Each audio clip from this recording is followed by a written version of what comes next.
reçu des ministères en France. Alors que, bon, c'est de bonne foi que la plupart des hommes de Dieu essaient de partir en France pour apporter aussi l'évangile dans le souci de l'émigration, le salut des âmes. Mais nous avons remarqué que c'est vrai, parfois, les ministères décollent bien, en vogue, mais à un moment donné, ça vient à secouer, ça vient à être divisé, et parfois même ça vient à disparaître, la disparition totale. Quand on analyse tout cela, je pense qu'à un moment donné, il faut s'arrêter, il faut faire l'état des lieux. Qu'est-ce qui provoque tout cela? Qu'est-ce qui fait que les hommes de Dieu, surtout qui sont des francophones, au contraire, c'est eux qui devaient réussir en France parce qu'on a la facilité de la même langue. Mais à côté de cela, nous voyons que certains frères anglophones, ghanéens, nigériens, autres, c'est vrai, cela arrive souvent, mais il y a certains qui arrivent quand même à faire la réception, qui arrivent à exister et qui arrivent à faire du bon travail. Voilà. Aujourd'hui, je pense que le problématique, c'est de s'asseoir, c'est de réfléchir, c'est de voir quelle nouvelle orientation il faut donner. Alors, qui d'abord Dieu a envoyé en France, l'Europe pour aller évangéliser? Si nous envoyons, quelle est la mission, la feuille de route qu'il nous a confiée? Est-ce que il nous envoie pour aller exercer un ministère itinérant dans le souci d'aider les gens là-bas? Ou alors est-ce qu'il nous envoie pour aller implanter une église ou alors une mission ou un centre de prière? Ou alors, la grande question reste la mission de chacun de nous qui va en France. Dès qu'on découvre la mission, voilà, pour maintenant se demander la question, d'abord j'ai la feuille de route, où il veut que je commence. Ce n'est pas à Paris, non, parce que la France, c'est pas Paris. Hein, c'est tout un grand pays. Dieu peut m'envoyer ailleurs, où lui-même aurait déjà décidé. Dès là où c'est la main de Dieu, je pense que ça lui facilite souvent le choix pour pouvoir exister. Mais je dis aujourd'hui, ça je le dis avec grand parenthèse et beaucoup cela, pour dire que quand Dieu nous envoie sur le terrain, en champ de mission, il faut d'abord demander ce à quoi il t'a amené faire. Et où il veut que tu fasses la chose. Et comment. C'est une très grande question souvent. Mais je pense pour moi que pour avoir vécu moi-même en Europe depuis toute ma jeunesse, près de 12 années passées, je connais un peu l'histoire du terrain français en matière de la mission spirituelle. Mais ce qui est important, c'est et à souligner, à retenir, c'est de définir les nouvelles approches au niveau de l'évangélisation en France.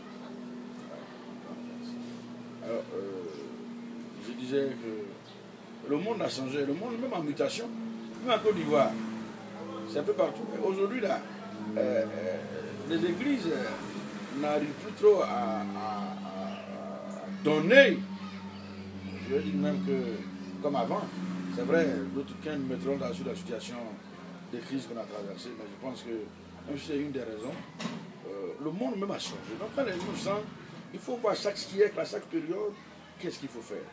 Hein? Même quand on prend la Bible, dans le monde antique, Dieu a travaillé avec les prophètes. Il y a eu 14 générations avant d'arriver de Jésus. Mais à chaque génération, les gens avaient un rôle à jouer. Hein? Jésus est venu, après il y a eu l'église apostolique. Aujourd'hui, nous sommes à quel moment? Qu'est-ce qu'il faut faire? Qu'est-ce que le monde a besoin? Je crois que nous rentrons dans les derniers temps de Dieu. Jésus a dit, donnez leur vie. Donc aujourd'hui, c'est ça. Il faut chercher la nouvelle approche pour permettre aux gens de venir vers Jésus, d'accepter Jésus comme le Seigneur et Sauveur, non seulement de l'accepter, mais le monde est un monde aujourd'hui en développement, à une émergence telle que, à une nouvelle technologie qui tire les gens complètement vers la grande voie. Voilà. Mais comment il faut faire pour pouvoir orienter les gens dans ce choix-là, avec la parole de Dieu?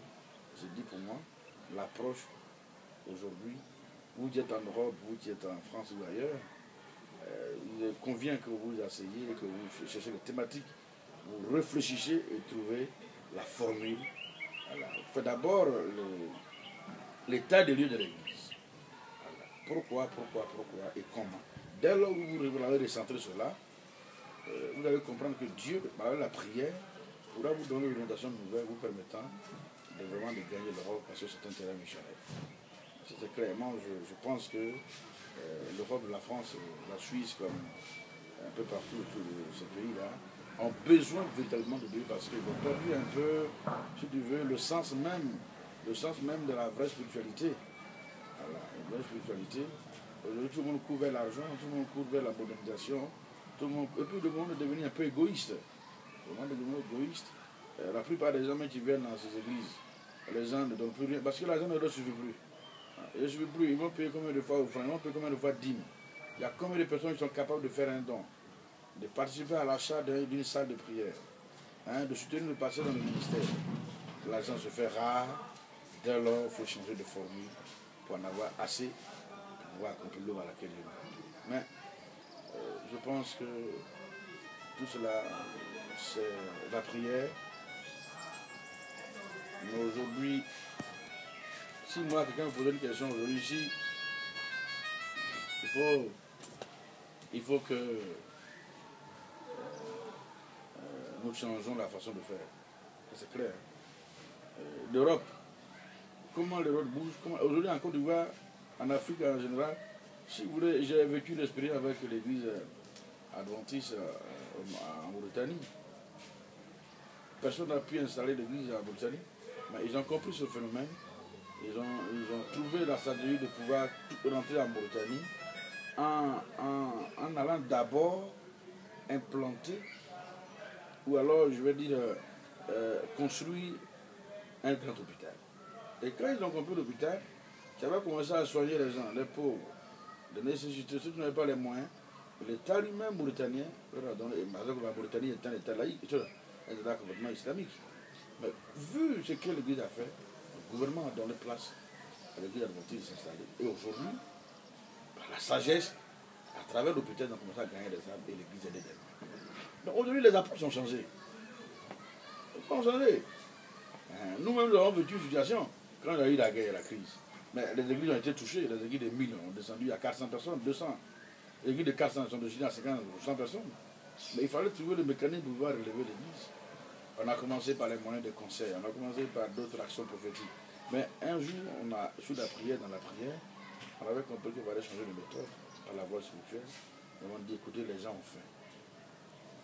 On a essayé une seule fois pour dire, écoutez, on a lancé un appel sur la radio pour dire, dimanche qui arrive, toutes les familles nombreuses, toutes les personnes qui ont été frappées par la guerre, qui n'ont pas à manger, venez dimanche, l'homme de Dieu va prêcher, mais après la prédication, chacun de vous aura un sac.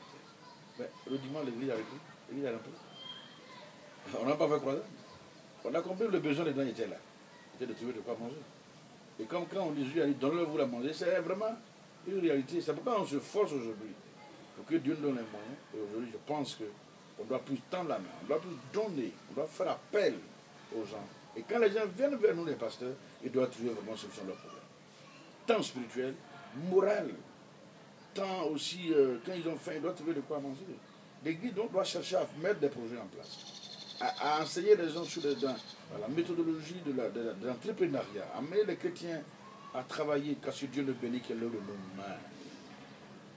Et quand nous sommes bénis, alors, ensemble, dans un commun accord, de façon consensuelle, de façon unique, quand l'œuvre de Dieu est enseignée, on s'y met et on s'engage et les miracles s'opèrent. Voilà, les miracles s'opèrent. La Bible est claire dessus. Les gens ont donné, et ils ont dit, mettez tout ce qu'ils avaient ensemble. Ils ont partagé afin qu'il n'y ait point d'indigent. Et c'est alors que chaque jour que Dieu fait le nombre de croyants. C'est ça, l'église aujourd'hui. Que ferons-nous pour que les gens viennent? C'est ça. Moi, je suis allé aux États-Unis et il y avait un frère qui voulait fonder une église, mais c'était en difficulté. Ils m'ont appelé par rapport à mon expertise. Je leur ai dit, voilà ce que vous allez faire. Après la prière, j'étais dans mon hôtel et je leur ai dit d'aller créer une association qui est, comment on appelle ça? Action internationale, non, Action chrétienne internationale pour la défense des droits de l'homme. Action chrétienne internationale pour la défense des droits de l'homme. Parce que la terre d'aujourd'hui est ciblée là. Il y a l'argent là-bas. On donne pas un cadeau. Il faut que les chrétiens imaginent. Il faut avoir de l'imagination. Voilà. Action chrétienne internationale pour la défense des droits de l'homme. Mais le monsieur a ouvert ses bureaux. Il y a une grande salle là qu'il fait sa prière. Mais en semaine, il travaille. Aujourd'hui, les grandes institutions financières, ce monsieur, on donne l'argent. Il envoie des camions, des conteneurs en Afrique, ses frères, pour vendre. Il y a des moyens aussi pour suivre cette action. Et il a aujourd'hui des accords de siège. Il est devenu un puissant pasteur. Il va jusqu'à la maison blanche. Mais s'il avait commencé les il allait le la maison blanche. Il a compris l'idée, il a compris la philosophie, il a compris la stratégie. Quand j'ai explosé de faire c'est ça aujourd'hui. Qu'est-ce qu'il faut faire pour attirer l'attention des gens, pour gagner des âmes? Pour que l'église écoute, le monde écoute, pour que l'évangile soit prêché. Voici un peu. J'ai fini de parler.